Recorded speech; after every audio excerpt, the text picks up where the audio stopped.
Kati olunaku lwajjo tulinako ensonga gye twali tutandise naye ng'ebadde ebeerawo olunye naddala nga omwezi guva ku gunnaagwo, omwezi guli gukomekkerezebwa ng'eriyo omupya ogutandika.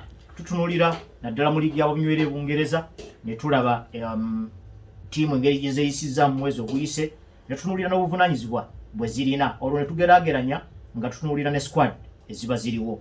Olwaleero luno tugenda kulabyeko ku mipiira.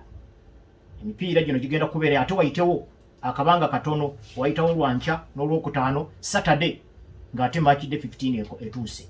N'olwekyo kati okuteeka amaanyi mu guno naye ate nga ne ku weekend ojja kugwetaaga.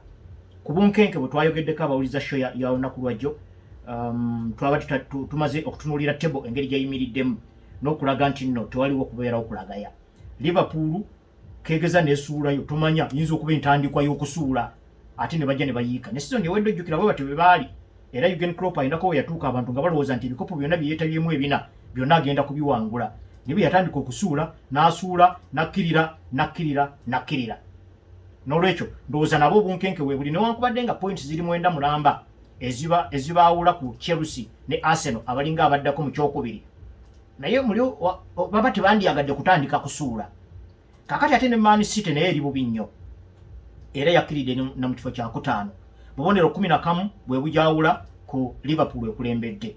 Naye ate nayo eyinza okugamba nti kakati bwetandika n'ewangula oba olwaleero kiyinza okuteekawo olutindo olw'okudda engulu.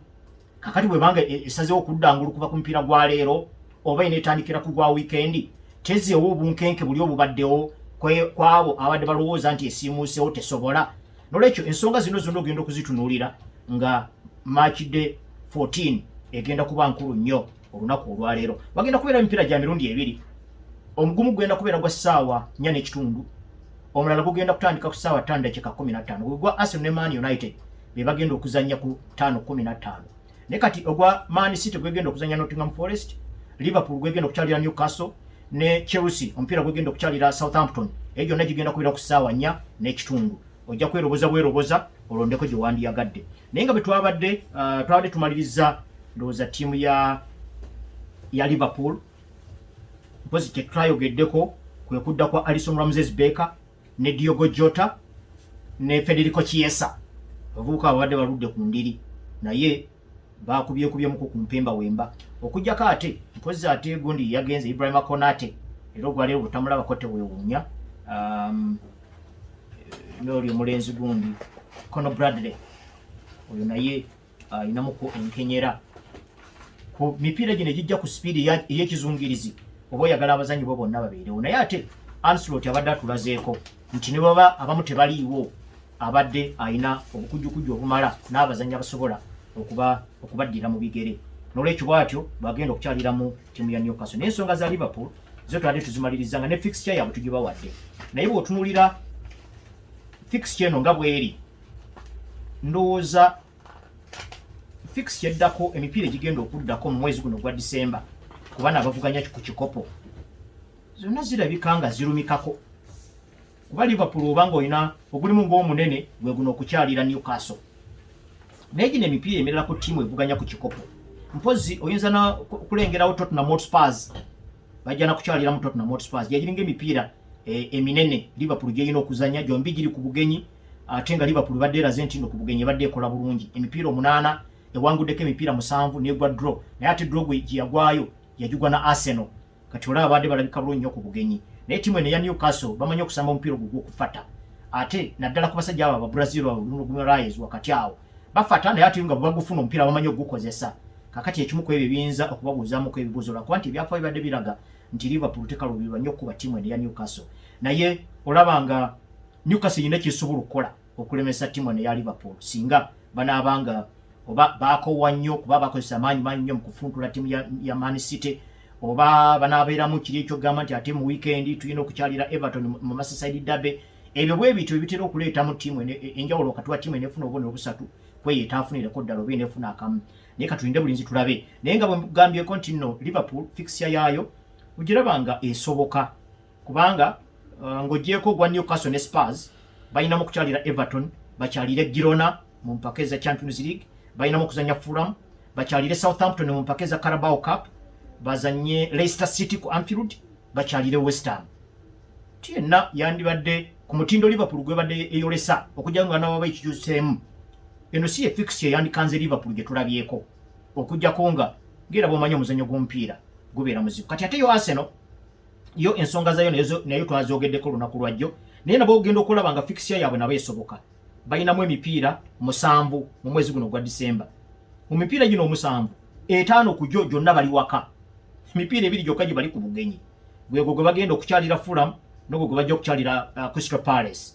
Naye okutandika n'ogwa leero kukyaza Man U, kukyaza AS Monaco, kukyaza Everton, kukyaza Crystal Palace mu Carabao Cup, era Crystal Palace gye bazzaako ku bugenyi mu mugondi mu Premier League, bamalirize nga bakyaza Ipswich Town. Eje mipiira 5 kwegyo 7 Arsenal gyeyina mu December gyonna bagenda kubeera waka. Tekitegeeza nti awaka tokubirwawo, naye oba oyina enkizo kujja kongo okoze bukozi kyejo obanga opponent ye yesterday mu ngeri y'enjawulo. Akati ne Chelsea ne fixture yayo nayo gendo gitunuliranga naye esoboka. Nolwekyo kwetuko kugenda okubeera wano. Chelsea olwaleero bazanya Spurs, bazanya Southampton. Weekend bagenda kukyalira Spurs. Okugulabika gwe guli mu Kongo omunene. Bwe banaavaawo bagende mu UEFA Europa Conference bakyalire timu ya Astana, baddeko okukyaza Brentford, bakyaze Shamrock Rovers era mu mpaka za UEFA Europa Conference, bakyalire Everton, bakyaze Fulham, bamalirize nga bakyalira Ipswich Town. Ogenda okulaba nga bano ba top 3 abasatu fixture yaabwe esoboka bwe baba nga balinako bibavuganyako. Okujjako ate Man City yerina obuzibu bw'otunuulira ku lupapula fixture girabanga esoboka, naye ate ogenda okutunuulira ebyafaayo bya Pep Guardiola ne ttiimu ezibadde zimukuba omupiira zeeyisiza ddala nga zino, kubanga balinamu ogwaleero bali waka gwe bagenda okukyaza Nottingham Forest. Nottingham Forest ensamba yaayo efaanagana ne ya Aston Villa, efaanagana ne ya Everton, efaanagana ne ya Leicester City, efaanagana ne ya Crystal Palace. Kukozesa maanyi, kufata, kukozesa kibuli, kuteekawo kibaasi, kukwata counter, kuteekamu quick transitions from defending to attacking. Kakati ze characteristics ezikola timu zino Man City zegenda okusamba mu guno omwezi ng'etandika olwaleero n'okukyaza Nottingham Forest. Ate Nottingham Forest mujjukira Nuno Espirito Santo omutendesi wa timu eno abajjukira bulungi kubanga era yajojobyanga nnyo Pep Guardiola ng'akyali mu Wolverhampton Wanderers, olugira nga amuyimbulira lino essajja lya Adama Traore nga limaze okukola obunyama nga lyesiize ne butto oba lyesiiga butto oba kiki ne lijja nga limasamasa liti lisooka libamanyukako ebyasa, kati lyakyusa liri mu Fulham.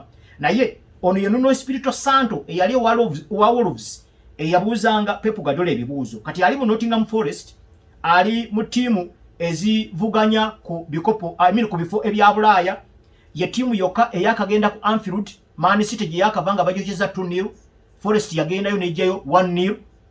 Kakati bajja kukyalira Man City nga balinamu okwewulira okwo. Kati bw'oteekako ne playing style yaabwe ebivubuka bino bitayiwaawo niyi buno bulenzi bugundi Callum Hudson-Odoi, bu Anthony Elanga bakolera nnyo ku quick transitions ezo, ate tulabye nga Man City bino bye bigikuba. N'olwekyo tugenda kubalinda tulabe olwaleero, naye ng'egyo gye mirimu Man City gyerina mu guno omwezi. Kevin De Bruyne ogwaleero ayinza okugutandika, ne Stefan Ortega ayinza okusigalamu kuba twamulabye mu weekend yadde yavuddeko penalty Liverpool okuba Man City 2-0.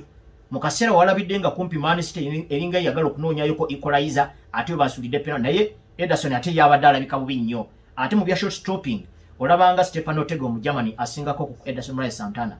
N'olwekyo yinza okumulabanga ne match eno nga era yakuttemu. Naye nga Man City bwetyo gw'omwezi oguwedde tebaagala nagwogerako kubanga babakubiddemu emipiira gyonna, temulina draw, babakubye gyonna mu mpaka zonna. Pep Guardiola bannaye.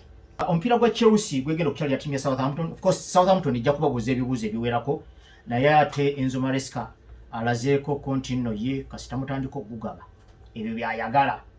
Mugira ne mubeeramuko engeri y'obulagajjavu out of possession mu ttiimu ya Southampton. Ebyo Russell Martin byemu ku ebyo bikyamulemye okunogera eddagala.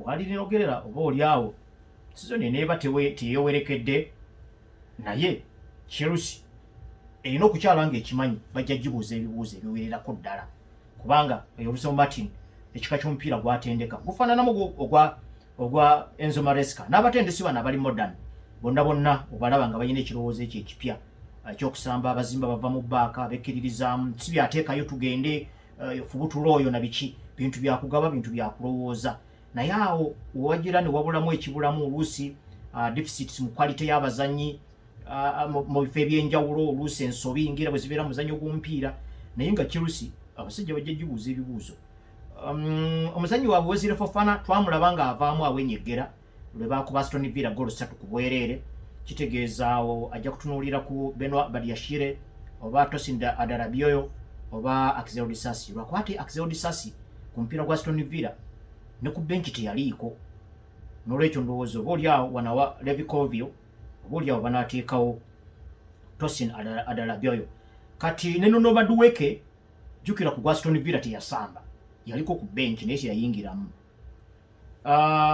ndowooza ne Mauro Gusto ajja kuba atandika oba y'omu ku banalowoozebwako kati bw'obanga gwe Chelsea ng'olinayo Tottenham Hotspur ku weekend olina okutunuliramuko ku mirimu gya Romeo Lavia oyinza okuba nga omuvalodinze nnyo naye ekimu ku birungi bitulabye ku Enzo Maresca nti squad yagimanyi amanyi ddi ow'okukyusa ani era tubadde tumulaba nga ne tournaments ezimu ng'eno UEFA Europa Conference nga Carabao Cup ne FA Cup iyo naye eyengedde egenda kutandika olaba nga abadde amanyi squad ekuba ezo tournament ne squad eno naye nga asobola okuzuula abamu ku abo bali mu ttiimu giwandiise ttiimu B n'amanya nti gundi asobola obyemuko kajja akubemu eno nga bwe twalaba Joao Felix walabikako mu ttiimu eno gye tuyita enkulu nga bakyalidde Leicester City nga bwe tulaba Enzo Fernandez oluusi Moise Caicedo ayinza omusomera mu namba 2 Romeo Lavia ne yeetengerera wali wakati mu defensive midfield n'olwekyo ttiimu ye eri mu mikono gye ayinza okukola ensobi ku lunaku olumu mu nnonda ya ttiimu naye waakiri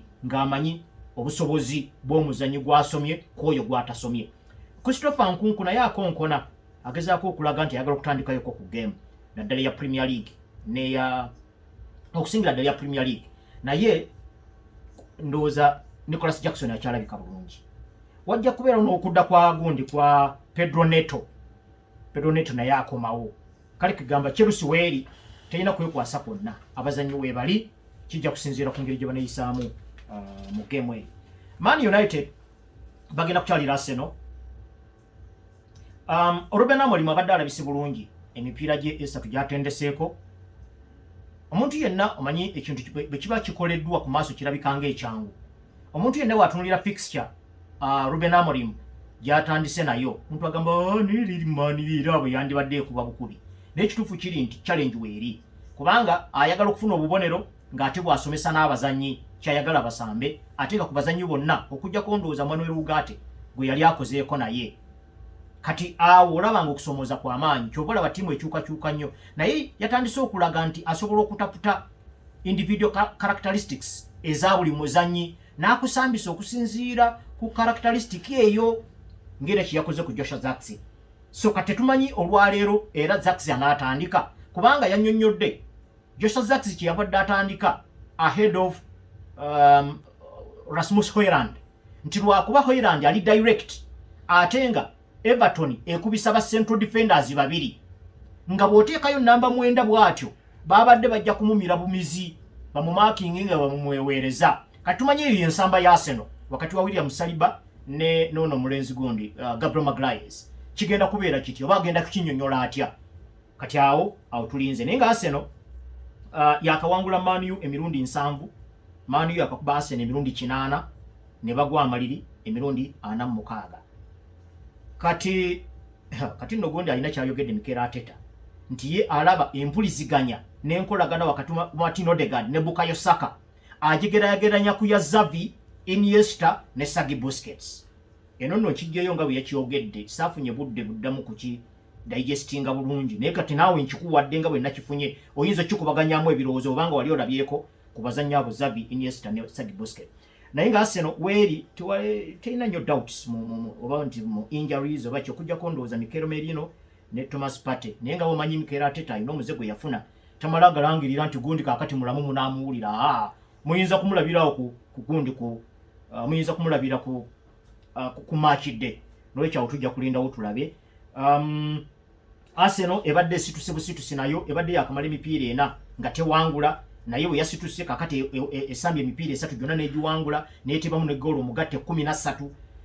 Olowoozamuko nti Ruben Amorim ku mirimu gye gyakola n'okusomesa abazanyi nga abazanyi yabasangawo, eno maaki yandibadde nga ya 8 naye erabika ng'ezza amanguko. Katulinza okulaba ayinza okukola adjustment mu bintu ebyamangu n'asobola okulaba nga alemesa Arsenal, ate nga Arsenal eriwaayo. Abazanyi be Kobe Maino ne Sandro Martinez bawezeza yellow card 5, kitegeeza mateeka aga Premier League baba balina kutuulayo omupiira, bagenda kutuula guno. Luke Shaw yazzeemu okulwala. Leniolo mulamu naye simanyi oba banaamusoma. Bruno Fernandes naye yabadde afunyemuko enkenyera naye kati mulamu. N'endooza back 3 eyinza kubeeramu Harry Maguire, Matthijs de Ligt ne Nusair Mazraoui. Mazraoui nno naye agaanyi ka blouse ke babadde bamuwa. Man U mu kuwagira bano ab'ebisiyaga babadde balina bu blouse bagenda okubirako nga bayingira mu Emirates, naye Mazraoui n'abaganzi basewo ndiswaba mulamba sikiririza mu ebyo. Kakati abakulu bagenze okukidiscussinga mu baga nti ate tunalabika tutyanga ono yekaya atakyambadde, bonna ne bakivaako. Naye ebintu ebyo ebisiyaga abazungu munnange bawulira ndowooza bye biriko, tujja kuwuliza ngeri gye banaaba bitambuzaamu. Casemiro ayinza okutuulawo wakati awo ne Manuel Ugarte. Amadi Diallo graduate yasoose mu misomo gya Ruben Amorim, oyo yeno ndowooza ne bw'otomusoma alina okubeeramu. Diogo Dalot agenda okusamba maaki ya leero nga Real Madrid yamutaddeko ddokadde 5 yagala mutwala mu January, naye olw'okuba nti naye tannaba kunyweza mulimu bamukyusa oluusi yayise ku left oluusi ayiseewo eno, kati oba oliawo maanywezi n'ezikwata tulinze, naye nga ndowooza nti weewate bayinza okuyimiriramuko. Tulinze ku Joshua Zirkzee ne Haaland ani anaatandika. Ekikulu bwe bananga batandise bagenda kweyisa batya nga bakyalidde Arsenal. Erabika nti bw'ogeraganya projekiti zombi, Arsenal erabika nga projekiti yaayo eriko waggulu wa Man United. Kati ate ne bwe kijja ku bitali bya mu kisaawe, waliwo embiranye eyatondebwawo Arsene Wenger ne Sir Alex Ferguson okuva Arsene Wenger yegatta ku ttiimu ya Arsenal mu 1996. Waliwo embiranye gye beeterawo ng'abasajja ababiri. Ferguson bwe yavaawo nga Wenger asigaddewo, era yasigala ne mu bawagizi eno ne mu basambi. Kati ogenda okulaba embiranye eyo esinga nnyo ku sayidi ya Arsenal, kubanga ne coach Mikel Arteta izo match yazisambako. Ate ogenda okutunula eno sayidi ya United, ndowooza ebyokufata ebyo banaabivaako ne bakuba kaliba. Leka tubalinde. Geemu eyo ya ssaawa 5 n'eddakiika 15 eza leero.